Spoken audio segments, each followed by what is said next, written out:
प्यारे विद्यार्थियों, कैसे हैं आप सभी। आशा करती हूँ आप सभी अपने घरों में सुरक्षित होंगे और मज़े से अपनी पढ़ाई कर रहे होंगे। आज हम पढ़ने वाले हैं एक और मज़ेदार पाठ। हमारी हिंदी की पाठ्य पुस्तक रिमझिम से पाठ नंबर 3 किरमिच की गेंद। आप सभी तैयार हैं? चलिए पढ़ते हैं हमारा पाठ किरमिच की गेंद। अब पाठ के नाम में गेंद तो हमें समझ में आ गया। बॉल होती है, गेंद होती है जिससे हम सभी खेलते हैं। लेकिन जो किरमिच है इसका क्या मतलब होता है? किरमिच की गेंद क्या होती है? प्यारे विद्यार्थियों, किरमिच एक तरह का मोटा कपड़ा होता है जिसकी क्वालिटी बहुत अच्छी होती है और किरमिच के कपड़े से हम अनेक प्रकार की वस्तुएं बना सकते हैं। जैसे कि हम जूते बना सकते हैं, जैसे कि हम पर्दे बना सकते हैं, हम बैग बना सकते हैं और किरमिच के कपड़े से हम क्रिकेट की गेंद भी बना सकते हैं। यानी अब हमें समझ में आ गया है किरमिच की गेंद का मतलब है एक मोटे अच्छी क्वालिटी के कपड़े से बनी गेंद जिससे क्रिकेट खेला जाता है। हमारा पाठ किरमिच के कपड़े से बनी गेंद के बारे में है जिससे क्रिकेट खेला जाता है। आइए जानते हैं पाठ को पढ़कर कि क्या क्या होता है पाठ में, गेंद के बारे में क्या क्या बातें बताई गई है। जब तक हम पाठ नहीं पढ़ेंगे तब तक कैसे पता लगा सकते हैं। चलिए प्यारे विद्यार्थियों, शुरू करते हैं किरमिच की गेंद। गर्मी की छुट्टियां थी। दोपहर के समय दिनेश घर में बैठा कोई कहानी पढ़ रहा था। तभी पेड़ के पत्तों को हिलाती हुई कोई वस्तु धम से घर के पीछे वाले बगीचे में गिरी। धम से गिरना यानी बहुत तेज से आवाज करते हुए गिरना। दिनेश आवाज से पहचान गया कि वह वस्तु क्या हो सकती है। वह एकदम से उठकर बरामदे की चिक सरकाकर बगीचे की ओर भागा। अब प्यारे विद्यार्थियों, हमारे दिनेश को कैसे पता लगा कि वह वस्तु क्या हो सकती है? क्योंकि दिनेश को अच्छे से पता था क्रिकेट की जो बॉल होती है जब बहुत तेज से गिरती है तो कैसी आवाज़ आती है। क्योंकि दिनेश अपने दोस्तों के साथ क्रिकेट खेलता था, इसलिए उसने अंदाज़ा लगा लिया कि जो ये धम से आवाज़ आई है ये हो ना हो क्रिकेट की गेंद की ही आवाज़ हो सकती है। अब यहाँ पर एक शब्द का प्रयोग किया गया है, चिक। चिक का मतलब होता है एक पर्दा, लेकिन ये पर्दा कपड़े का नहीं बना होता है। ये पर्दा पतली पतली लकड़ियों की तिल्लियों से बना हुआ होता है जिसे हम अपनी बालकनी में लगाते हैं ताकि धूप ना आए। और जो कपड़े के पर्दे होते हैं वो हम अपने घरों के अंदर लगाते हैं ताकि धूल मिट्टी ना आए और देखने में सुंदर लगे। आपके घर में भी चिक लगी होगी। तो यहाँ पर दिनेश के घर के बरामदे में चिक लगी हुई है और चिक को सरका कर वो बगीचे की ओर भागता है। आप चित्र में भी चिक देख सकते हैं। इस तरह के पतली लकड़ी की तिलियों से बने पर्दे को हम चिक कहते हैं। आप सभी सोचिए, जो चिक का पर्दा होता है और जो कपड़े का पर्दा होता है उन दोनों में क्या अंतर है?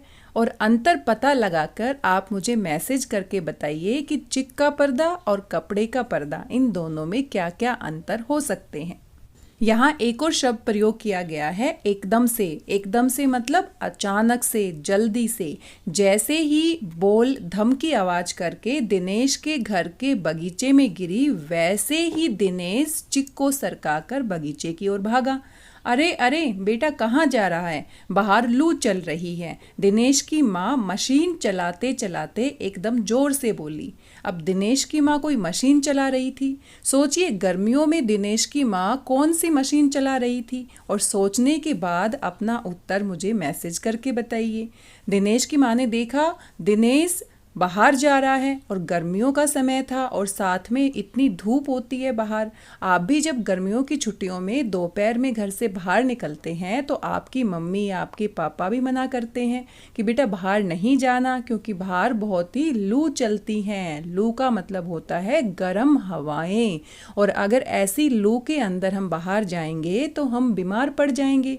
इसीलिए दिनेश की माँ ने दिनेश को रोका कि अरे अरे बेटा, कहाँ जा रहा है? बाहर लू चल रही है। लू यानी गरम गरम हवाएं। क्योंकि हमारा शरीर ज़्यादा तापमान सहन नहीं कर सकता, इसीलिए गर्मियों में जब तापमान बढ़ जाता है तो हम अपने घरों में एसी, कूलर, पंखा चलाते हैं ताकि हम गर्मी से बच सकें, बीमार ना हो और आराम से रह सकें। तो आपको भी गर्मियों में दोपहर के समय घर से बाहर नहीं निकलना चाहिए। जिस समय लू चल रही होती है, या फिर घर से बाहर निकलना है तो हमें अच्छे से कपड़ा बांधकर, छाता लेकर इस तरह से निकलना चाहिए ताकि हम धूप से बच सकें।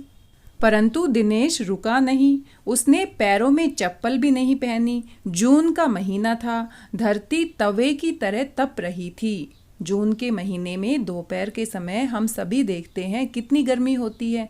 पूरी जो ज़मीन है, पृथ्वी है, वो तवे की तरह तप रही थी। जब हम तवे पर खाना बनाते हैं तो वो कितना ज़्यादा गर्म हो जाता है। वैसे ही जून के महीने में दोपहर में पूरी धरती है वो भी तवे की तरह तप रही थी, यानी बहुत ज़्यादा गर्मी थी।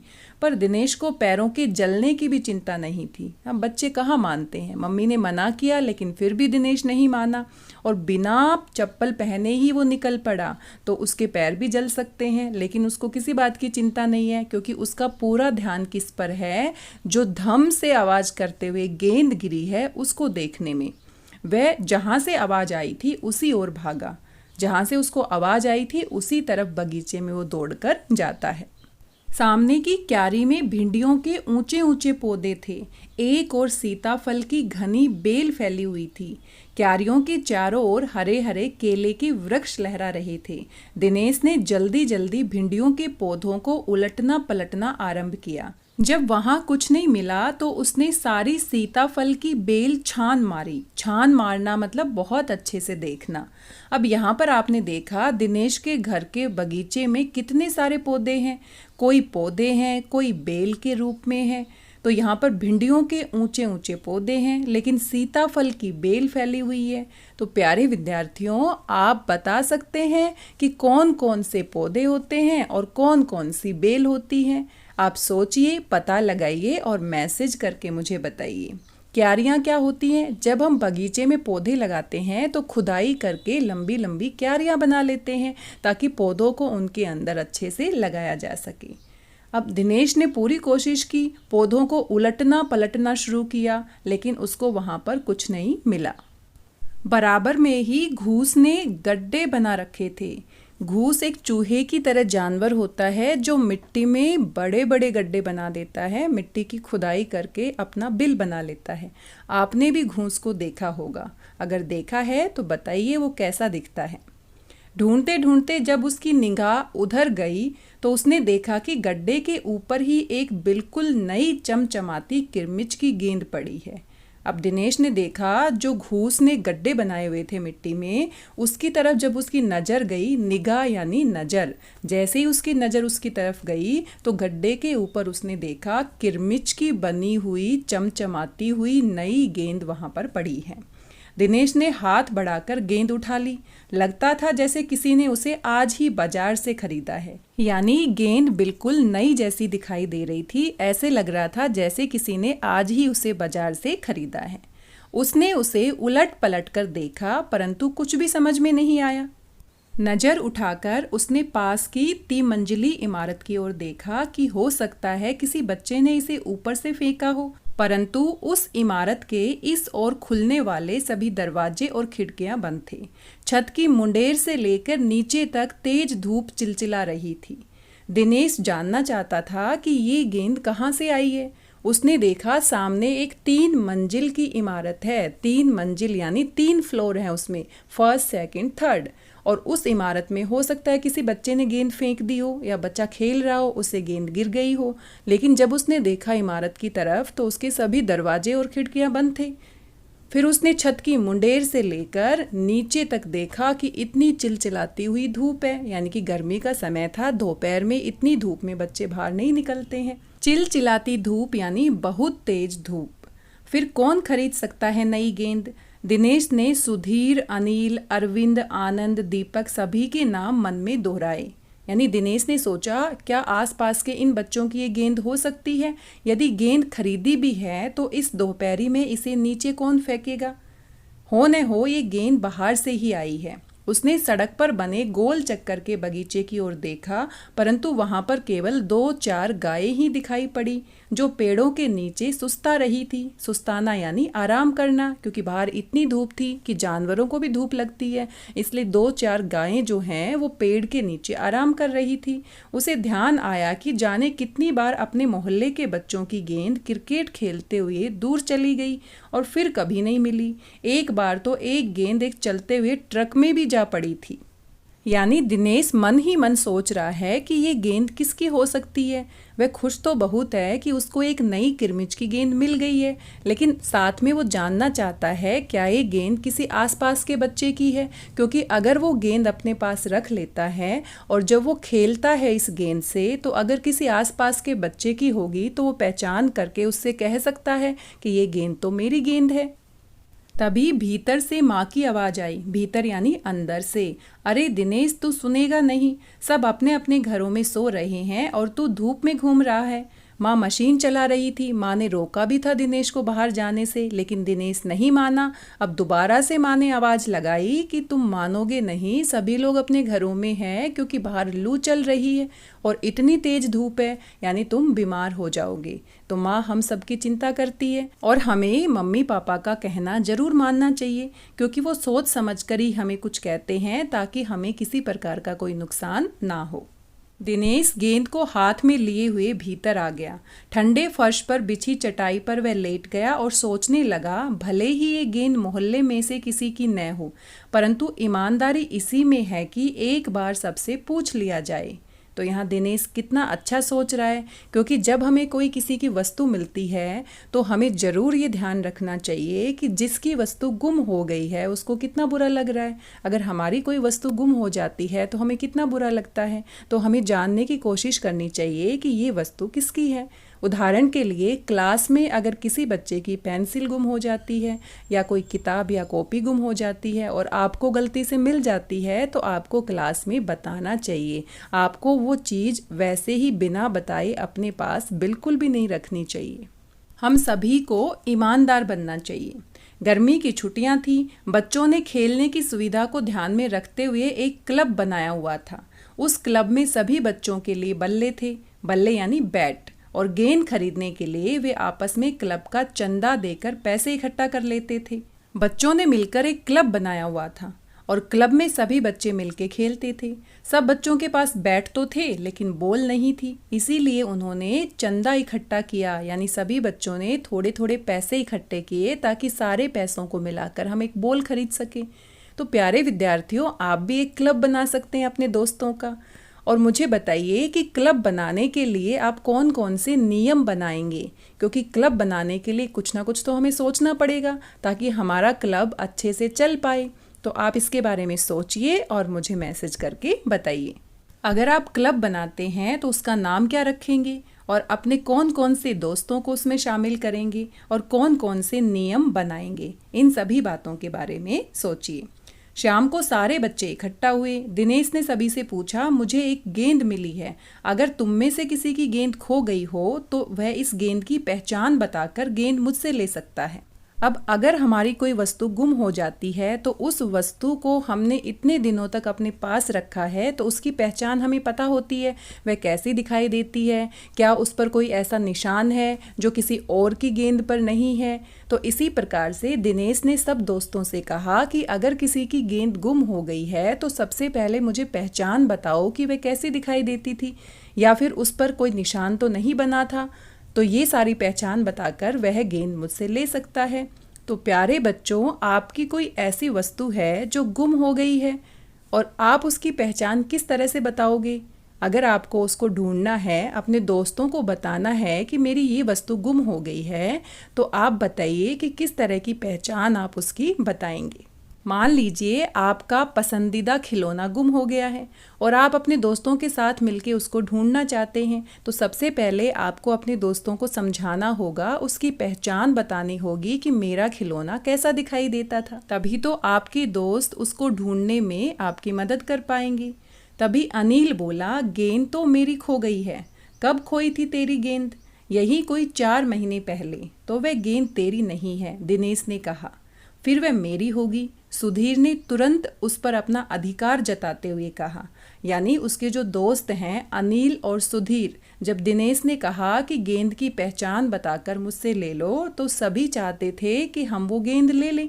अधिकार जताते हुए, अधिकार जताना यानी ये बताना कि ये तो मेरी ही है। वह कैसे? दिनेश ने पूछा।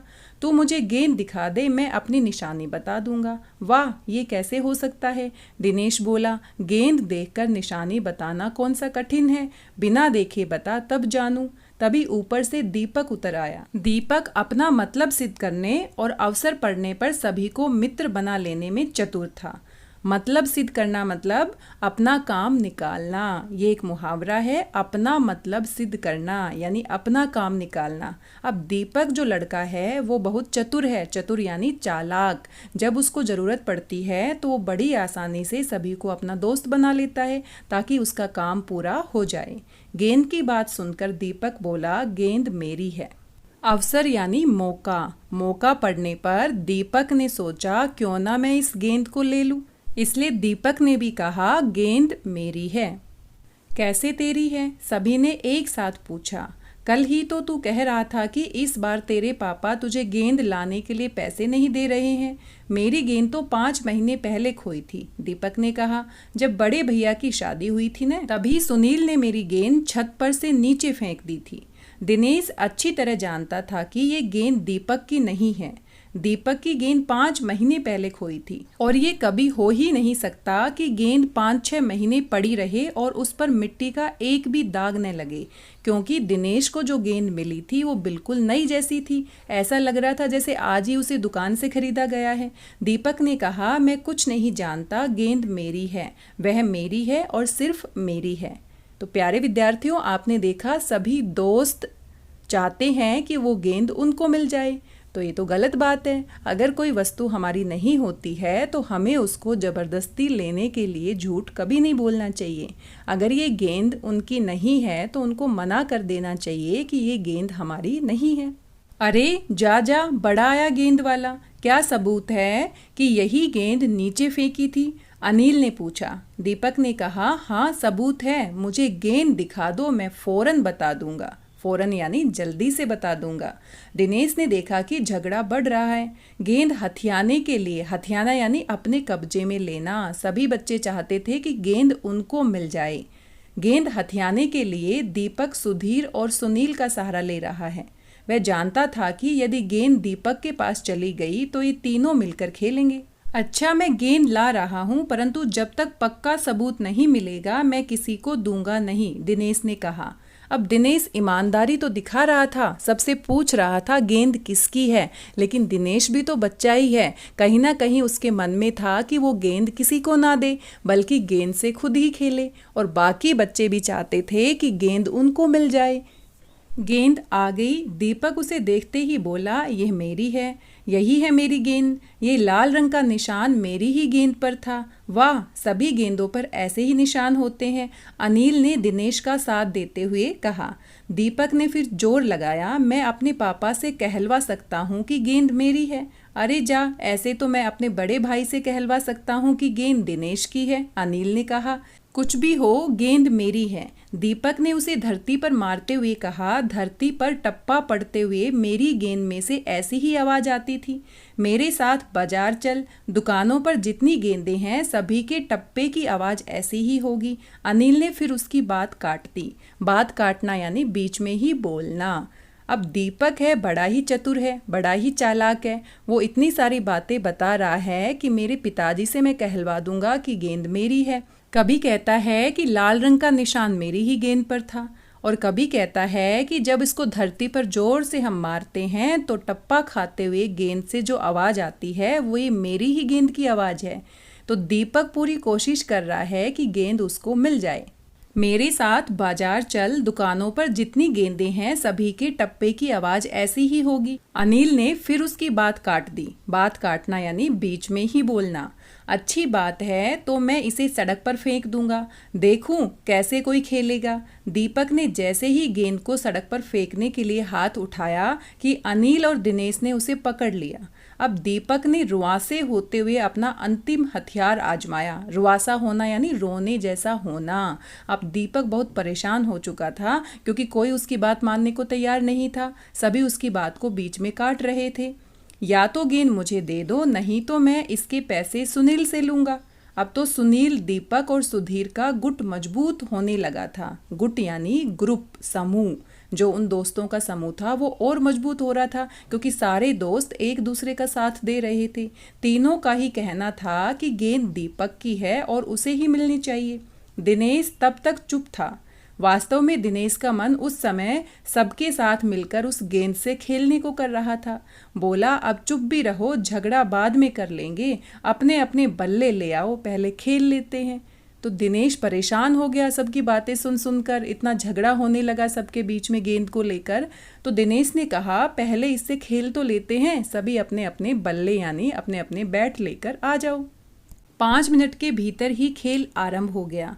दिनेश बल्लेबाजी कर रहा था। अभी 2-4 बार ही खेला था कि वह चमकदार नई गेंद एकदम जोर से उछली और दरवाजा पार कर सड़क पर जाते हुए एक स्कूटर में बनी सामान रखने की जालीदार टोकरी में जा गिरी। अब देखिए, कमाल हो गया ना। जैसे ही सारे बच्चे झगड़ा खत्म करके बॉल से खेलने लगे, 2-3 बार ही उन्होंने बॉल से खेला था कि अचानक से उनकी बॉल इतनी तेज से उछली और सड़क के पार किसी चलते हुए स्कूटर वाले की सामान रखने की जालीदार टोकरी में जाकर गिर पड़ी। यानी जो बॉल उनको फ्री में मिली थी वो बॉल उनके पास रही भी नहीं, क्योंकि जब हमें कोई ऐसा सामान मिलता है, ऐसे ही मिल जाता है, तो उसका खोना भी वैसे ही होता है। तो जैसे बॉल मिली थी वैसे ही बॉल गुम भी हो गई है और सारे बच्चे उसको पाने के लिए कितना लड़ रहे थे, कितना झगड़ रहे थे। तो प्यारे विद्यार्थियों, हमें भी कभी भी किसी दूसरे की वस्तु पर हक जमाना नहीं चाहिए। अगर वह वस्तु हमारी है तो हमारे पास जरूर रहेगी, लेकिन किसी दूसरे की वस्तु अगर हमें मिलती है तो हमें पूरी ईमानदारी का पालन करना चाहिए। इस तरह से लड़ना तो बिल्कुल भी नहीं चाहिए। आप चित्र में देख सकते हैं कि बच्चे जिस बॉल के लिए लड़ रहे थे वो बॉल कहाँ जाकर गिरी है। बच्चे पहले तो चिल्लाते हुए स्कूटर के पीछे भागे, परंतु जल्दी ही सब रुक गए। वे समझ गए थे कि स्कूटर के पीछे भागना बेकार है। एक पल के लिए सभी ने एक दूसरे की ओर देखा और फिर सभी ठहाका मारकर हंस पड़े। ठहाका मारकर हंसना यानी बहुत तेज तेज से हंसना। अब सभी बच्चों को अपनी बेवकूफ़ी पर हंसी आने लगी कि किस तरह से हम बॉल को पाने के लिए एक दूसरे से लड़ रहे थे, लेकिन जो गेंद हमें ऐसे ही मिली थी वो हमारे पास ऐसे ही रुकने वाली नहीं थी। जैसे वो अचानक से आकर गिरी बगीचे में और दिनेश को मिल गई, वैसे ही वो अचानक से उछलकर सड़क के पार गई और किसी स्कूटर वाले की टोकरी में गिर गई। और इस बात पर सभी बच्चे जोर जोर से हंसने लगे। इस पाठ को लिखा है शांता कुमारी जैन ने। इस पाठ की लेखिका हैं शांता कुमारी जैन। अब प्यारे विद्यार्थियों, कहानी हमारी ख़त्म हो गई है। आप सोचिए, आगे की कहानी अगर हमें लिखनी पड़े या सोचनी पड़े कि जैसे ही स्कूटर वाले को पता चलेगा कि उसकी टोकरी में एक गेंद आ गई है तो स्कूटर वाला क्या करेगा और उस गेंद के साथ क्या क्या हो सकता है, इसके बारे में सोचकर हम अपनी कहानी को आगे बढ़ा सकते हैं। आप सभी भी सोचिए कि बाद में गेंद के साथ क्या हुआ होगा। स्कूटर वाले ने जब गेंद को देखा होगा तो उसने उसके साथ क्या किया होगा। इस तरह से आप इस कहानी को और भी आगे बढ़ा सकते हैं। कैसा लगा आपको पाठ? कितना मज़ेदार पाठ है। किरमिच की गेंद, और गेंद ने तो कमाल ही कर दिया। सभी बच्चों के मन में लालच पैदा कर दिया। सभी बच्चे बॉल को पाने के लिए कितना लड़ रहे थे, कैसी कैसी बातें कर रहे थे। तो बड़ा ही मज़ेदार पाठ है। आप सभी इस पाठ को दोबारा से पढ़िए और अच्छे से समझिए। इसके अभ्यास के प्रश्न उत्तर हम अगले वीडियो में करेंगे। आशा करती हूँ प्यारे विद्यार्थियों, पाठ आपको समझ में आया होगा। बड़ा ही मज़ेदार पाठ था। वीडियो आपको कैसा लगा मुझे मैसेज करके ज़रूर बताइएगा। मिलते हैं अगले वीडियो में इसी पाठ के प्रश्न उत्तर के साथ। तब तक स्वस्थ रहिए, व्यस्त रहिए, मस्त रहिए और पढ़ते रहिए। मेरी भाषा हिंदी भाषा परिवार से जुड़ने के लिए आप सभी का धन्यवाद। बहुत बहुत धन्यवाद।